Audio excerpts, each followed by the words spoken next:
south of the border, down Mexico way. That's where I fell in love when the stars above came out to play. And now as I wander... Hello there, all you expat wannabes. I'm Johnny Mueller, and you're listening to the Expat Files, Living in Latin America, the show that tells you just what it's like to live, work, play, and or retire down here in Latin America. It's a mix of the good, the bad, the ugly, and the great, and it's all right here, so let's get started. Yes, I get emails. Man, do I get emails.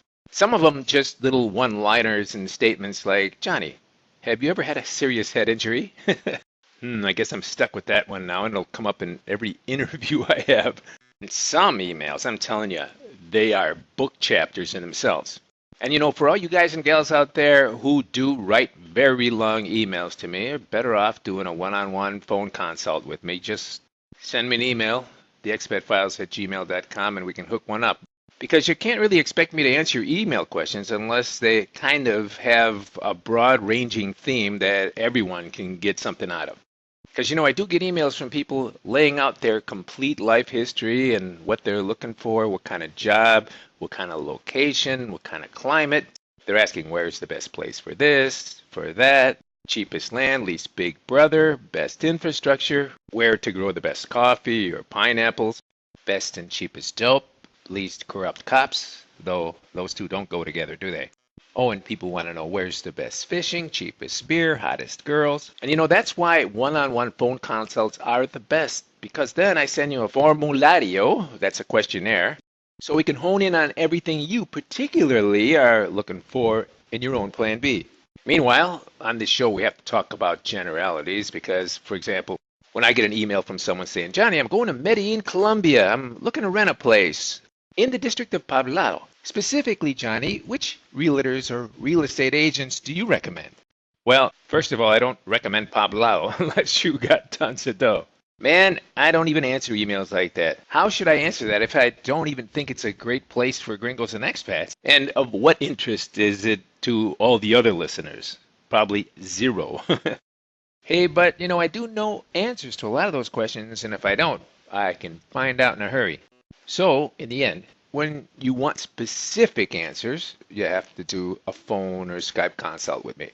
But meanwhile, as mentioned, I get these gigantic emails sometimes that surely are 10,000 words. And some of them, like the one I just got recently, and I'm going to read parts of, have some really good information, especially when they're coming from gringos and expats who are already on the ground down here and have got some cool stories to tell. So, without further ado, let's get into the meat of this one from Mr. P.T. Marcos. By the way, the letters P.T. when stuck in front or after anyone's name when they write me an email signifies something unique to a certain kind of traveler. It stands for perpetual traveler or permanent traveler. In other words, someone who doesn't have a permanent base set up but is traveling all the time. And by the way, when I get emails from people like that or I run into them on my own travels, they're almost always traveling alone. It's difficult to be a PT or perpetual traveler when you've got more than one person with you because then you're always thinking about the other person's happiness or state of well-being, and that's one of the reasons you become a PT. So you can be impulsive, do things on the fly, and make decisions at will without thinking about or giving a rip what friends, family, or anyone else thinks. You just do what feels right to you. Now, Expat Eddie says, and he was a PT for a while, it's like being the captain of your own boat with no passengers. You get it, right? All right, I'll read parts of PT Marcos' tome now and add my 2 and 3 cent bits in as usual. It starts, Hi, Johnny. Your recent podcasts have been as good as ever. Keep up the great work. Though I have some comments about using WhatsApp in Latin America. By the way, it's WhatsApp, not What's Up. Mr. PT, WhatsApp or WhatsApp? Tomato, tomato, potato, patado. Latinos never get it right, so why should I? Anyway, he says, as you know, Johnny, in Latin America, it's almost always noisy unless you're at home or living way out in the boonies. How many times have you answered the phone when there were loud buses going by as you were walking, or walking past a junkie store that had speakers outside blasting distorted music for 16 blocks? Always at maximum volume, too. All right, me, Johnny, yep, he's right. There are times I've actually had to plug my ears. The noise is so painful. I mean painful. Then he says, Or if you're on a phone, the connection gets so distorted that you couldn't even tell what language the other person was speaking. So for Latinos and gringos and expats, it really does come in handy to have something like WhatsApp, simply to send someone texts and photos without the noise getting in the way.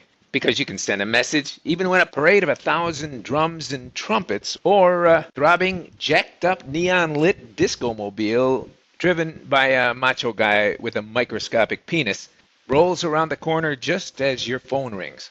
In fact, I think that must be the reason why techies made that app in the first place, the noise factor. And they probably wrote the software in an office with 15 barking dogs outside with the neighborhood cocks crowing every hour on the hour. Though I have to caution you about something when you're on WhatsApp.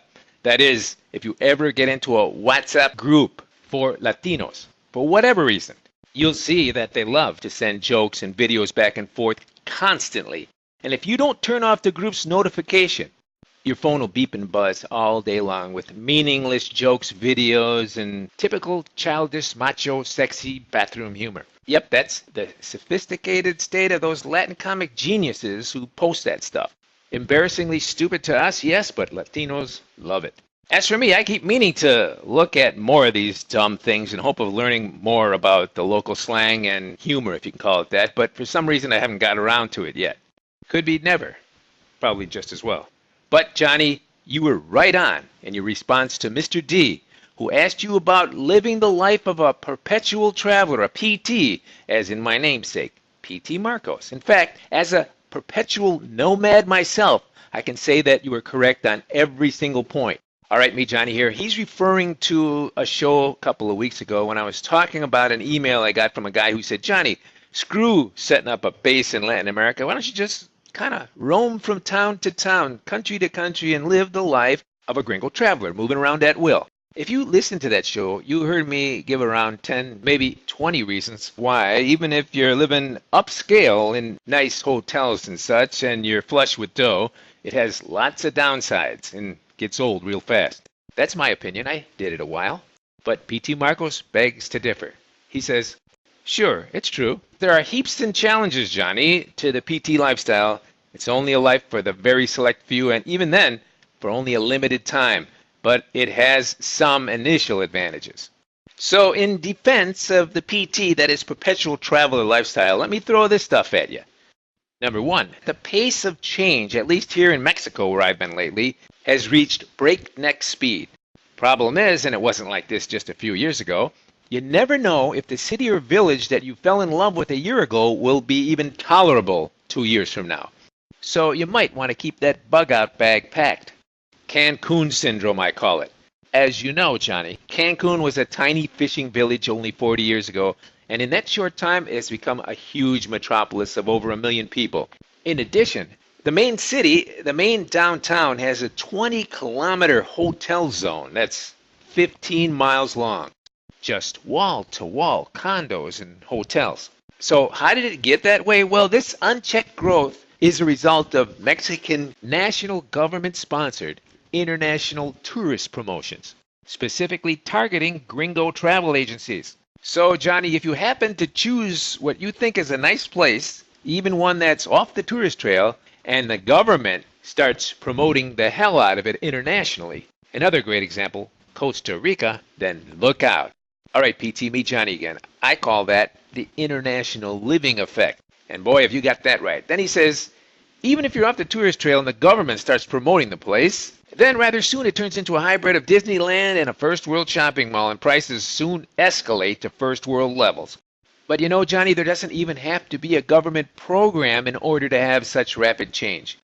In fact, one of my favorite sleepy Mexican beach towns has become inundated with tourists because hotels and resorts are placing ads up north in the U.S. in cities that have direct air routes. Last year, for example, and for the first time ever, the small town I used to love didn't even experience its normal low season from April to November. In fact, a taxi driver told me the high season lasted the entire year without a single break. And of course, prices have started to escalate. Local expats have started to wonder now, how many years does this town have left before the Cancun effect makes the place unaffordable and way too busy. Oh, and of course, Johnny, there's also the heavy influence of your favorite magazine, International Living. There, he hit on it. Unfortunately, he says, this magazine doesn't draw in people who want to fit into the local culture and learn the language. No, they want cheap, they want to live close to other gringos and don't want to put in the effort to learn the language. International Living draws the kind of people who view the world as their own private resort. While they appreciate the quaint cuteness of the local culture, superficially at least, like most tourists do, it's sort of an artificial situation. Those international living types pay lip service to the local culture like most people pay lip service to the Chinese when they eat at a Chinese restaurant. Just like a Chinese restaurant on U.S. soil. Before long, the area changes into something that resembles the U.S. more than the original culture, and the signs start popping up in English. So that's my take, Johnny. What do you think? Well, PT, I think you hit it right on the head. Just look at Costa Rica, Panama, and the two most recent examples, Cuenca, Ecuador, and Medellin, Colombia. Why do you think so many gringos and expats are piling in? Simply because they follow rags and blogs like International Living, Escape Artist, Condé Nast Traveler, AARP, and dozens of others. Look, they're always coming up with top 10 cheap and easy retirement destinations for people on pensions and such. And again, this year, in most of those surveys, the top two spots are Cuenca, Ecuador, and Medellin, Colombia. And that just means if either of those places are your Plan B destination, you can kiss your gringo advantage goodbye. In other words, if you think you're going to live a gringo lifestyle on that Social Security check, $1,500 a month, well, you might be able to do it for a year or two more, but you can forget about it as a long-term plan. Go ahead, ask anyone who's living in Costa Rica or Panama right now. A few years back, a Social Security check would do you fine in those places, but no more. Thank you, International Living. All right then, PT Marco says, Johnny, as an aside on the topic of change, even the election of Trump made things different here in Mexico. It used to be that most Mexicans would want to chat you up, be friendly. Now, many of them seem more standoffish, and sometimes you get the feeling that you're only being tolerated because you got a big dollar sign on your forehead. Luckily, this seems to be lessening a bit now, but it was quite noticeable for Trump's first 2 years. Of course, as you might expect, whenever local Mexicans find out that I'm Canadian, they become much friendlier. Yep, Mr. PT Marcos, Johnny here again. That's your Canadian advantage. Eh? Then, PT Marcos says, there's that touchy subject of climate change, which is more likely to be due to massive cyclical changes in the sun and rampant geoengineering programs than too many SUVs, I think. And what about global cooling, not global warming? Although CNN watchers will disagree as they sing the praises of sociopaths like Obama, Soros, Bill, Hillary, and now that the old man's died, the Bushes. That said, as far as climate change, my Mexican Altiplano home base has now become so unpredictable in the winters that it reaches temperatures as low as freezing, with cold rains that can freeze your skin. That never happened before. And this effect is aggravated by the massive thrice-daily geoengineering trails which create unusually weird and heavy cloud formations that make it so dark in the late afternoon you think you're up in the tundra. I'd know, I'm Canadian. It was nothing like this 10 years ago when the winters were mostly warm and sunny here. All right, me Johnny here. You know, I'm always asking Latinos I meet, educated Latinos, cab drivers, shoeshine boys, waiters, waitresses, about their take on local climate change. And it seems always, to a person, they just say, huh? Or in Spanish, ¿cómo? And that means in regards to what exactly? To a person, they say, we always have crazy weather. Sometimes it's perfect, sometimes it's severe, sometimes hurricanes, sometimes floods. That's the way it is. And when you talk to farmers, they'll say, I've had some really bad years and some really good years. Really dry years and really wet years. To me, farming's a crazy business. It's so unpredictable. Yet when you go to the big outdoor markets, they've got so much produce and fruit, they have to throw it away at the end of the day. In fact, just yesterday I was speaking to two Uber guys. I said, how's the climate been over the last couple of years? Has it changed at all? And they shrugged and said, no. I said, does it seem hotter or colder? Is anybody talking about it? And they said, no. Although they've all heard about the Latin version of so-called global warming or climate change. Oh, and they don't translate the words climate change. They translate global warming. That would be calentamiento global. And they all know that term. They've heard it before on TV, the news, etc. Meanwhile, down here where I spend most of my time, south of the border, that's south of Mexico, people don't talk about it, but they see the news on TV. And the local papers, they rarely mention it. Unless they're translated pieces coming from syndicated articles, originally in English from big news services up in the States. Now, in a past show, a long time ago, I mentioned that every big Sunday newspaper down here has a section in it that comes directly from the New York Times or Miami Herald. They just love Miami, you know. Isn't that a crazy way to feed their gringo wannabe fix, huh? I wonder who thought that one up. Has to cost some dough, you know, because you do have to buy the syndication rights and get it translated. On the other hand, maybe it's cheap because newspapers in the States are dying, and down here they're alive and kicking. And you know, sometimes when there's a Sunday paper lying around, I'll pick up that section and read it, just to see what kind of BS the New York Times is dishing out to the Latin public. It's usually a little Sunday insert of about 10 pages. Though, just like first world people, most Latinos just glance at the headlines and then read the sports page. But, you know, some upscale educated Latinos, gringo wannabes, do read that stuff.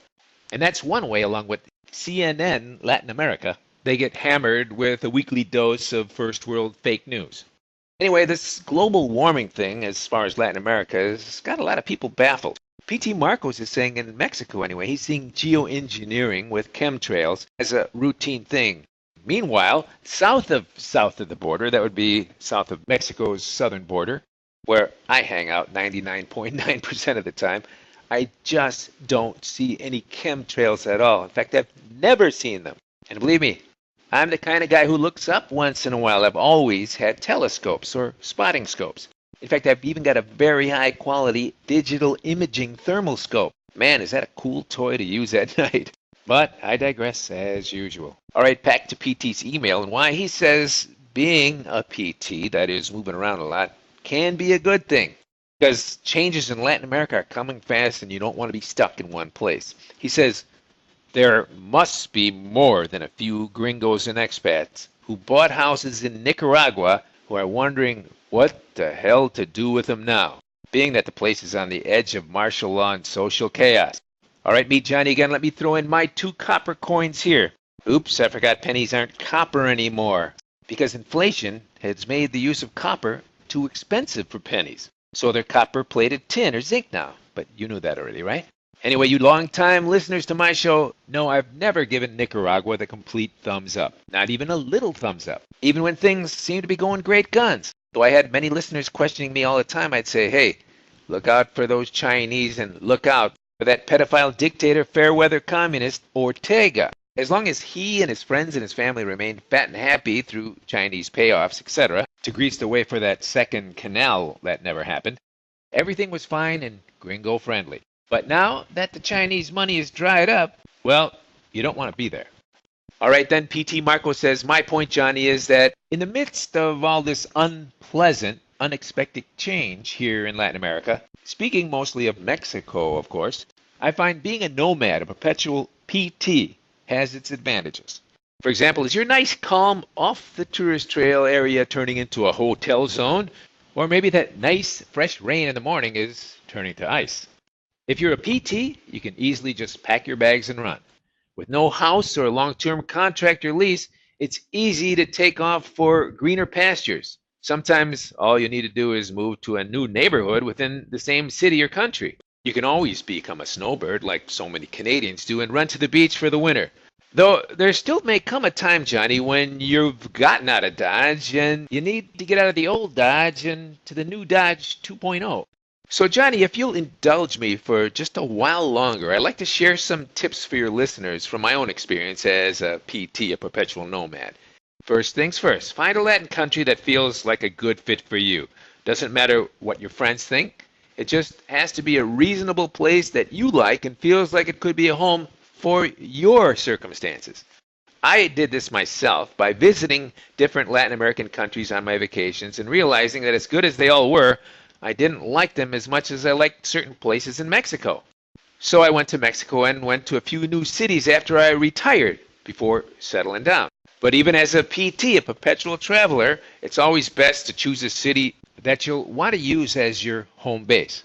Then possibly find a rental apartment or house that you can keep coming back to. Then you can get your residency status, driver's license, local bank account, and use the rental as your address for paperwork. That's a must. It's even better to use a lawyer for a lot of this stuff, as you suggest, Johnny. Then it's also important to get a worldwide private health care plan, too. All right, me, Johnny, here again. Talking about worldwide health care coverage plans, yeah, they're available by big first world corporations, too, like Cigna. But they're never, ever as cheap as having a private health care plan in your individual Latin country. In fact, talking about Cigna, I just checked out a plan. It's about 4 times as expensive as a full coverage, very good Latin American healthcare plan in Colombia. Just comparing the two, the Colombian plan's about $120 a month, the Cigna plan, $500 a month. Thing is, the Cigna plan has worldwide coverage and the Colombian plan only in Colombia. So in that regard, Mr. PT Marcos is totally correct. If you're going to be a PT, you have to get a worldwide medical coverage plan. But if, for example, your budget is $1,500 or $2,000 a month, and 500 of it is going for your health care plan, is that really an economically effective trade-off? Those are things to consider. Anyway, he goes on to say, if you don't know much Spanish, man, you better learn, especially if you're going to be a PT. You must become a professional student in one way or another. Classes are cheap and you can meet interesting people down here, but you must not limit yourself to English. The more Spanish you know, the more it'll help you in setting up a nice network of contacts. Besides that, it'll certainly double your chances of being able to find a way to make some income if that's necessary for you to do. Then he says, but I myself am a pensioner, so I get a monthly income and it's fine for me to live on. So I can't speak from experience on how to look for work here. Though there's always that nagging question, will your pension hold out as long as you do? But if you're the traveling sort, thinking about being a PT, you're going to need a home base. It's exactly like you said, Johnny. Moving around a lot to different cities and such is an exercise in fatigue and exhaustion.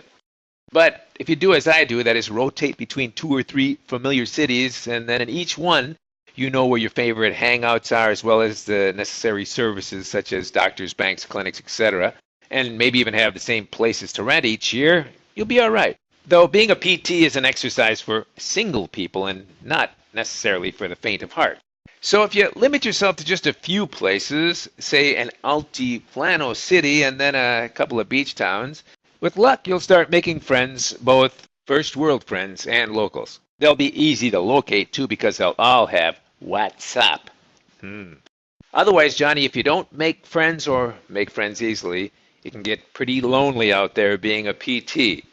Even if you're good at meeting people quickly, it's not the same as having friends that you've known for a long time, especially as you get older.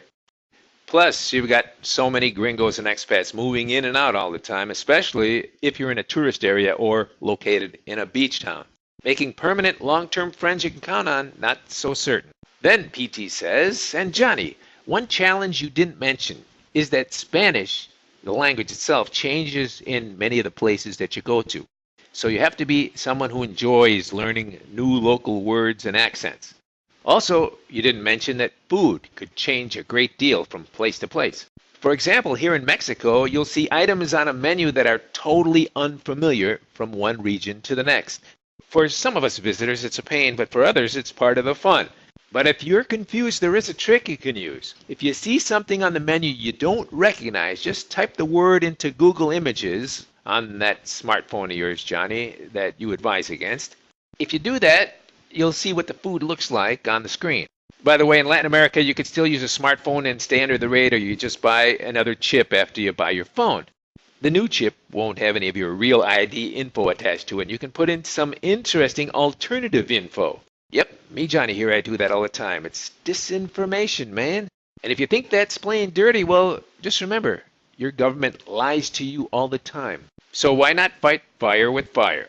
By the way, I do have a burner phone and a kind of a dumb smartphone that's loaded with disinformation and therefore under the radar. I finally broke down I needed that because it's almost impossible to live in Latin America without Waze or Google Maps. And now, of course, WhatsApp. The fact is, these days, you can't even get a refrigerator repairman to come over to your house unless you've got WhatsApp. Why? Because these days, even all tradesmen are operating with WhatsApp, because in most Latin countries, they have unlimited data plans, and WhatsApp is data plan based. And practically all Latinos have figured out they never really have to use the real phone service again. Besides that, your WhatsApp number is the same number as your regular cell number. And even Latinos who've run out of dough and can't afford even a cheap data plan, all they have to do is pop into a Wi-Fi zone, and those are everywhere these days, and they've got WhatsApp. By the way, if you don't have WhatsApp and you phone up the refrigerator repairman, sure, he'll answer and he'll come over, but you won't get a return phone call because chances are he hasn't loaded dough into his cell phone account. Why would he? He will just load up his data plan for WhatsApp. Then PT Marco says, if you're going to be a PT, it's good to find other single people for two reasons. One is that people who travel in couples or groups don't socialize much outside of their group. Another is that talking to a couple is very different from talking to a single person. As nice as they might be, their attention is always focused on the other person. It's the same third wheel feel you get when you're a single person hanging around with a married couple. So finally, Johnny, I have to mention that being a PT was not my first choice. I wanted to buy a house. But the real estate bubble in Latin America and the large drop in Canadian dollar when I retired made that unfeasible. And the new colder winters in the Mexican Altiplano have made it too uncomfortable to stay in the Mexican winters. Then he says, one last question, Johnny. Have you experienced climate change in Guatemala or in Central America? Well, Mr. PT Marcos, I touched on that earlier. Seems, if anything, the weather's a little more unpredictable and crazier, but it doesn't appear to be getting warmer. And like you said, in your region, it's getting colder, making the subject as controversial as ever. But I'll say one thing, no one's complaining. There's a shortage of fruit or vegetables in these gigantic markets. You don't hear anybody talking about climate change there. You think that would be the place you'd hear a lot of talk if the locals were actually worried about it. And you'd see less and less quantities of fruits and vegetables and the prices going up. But that's just not the case, though time will tell. Then finally, PT Marco says, Johnny, there's a lot more to say, but this is already the longest email I've ever sent you. Hope it's been worth the read.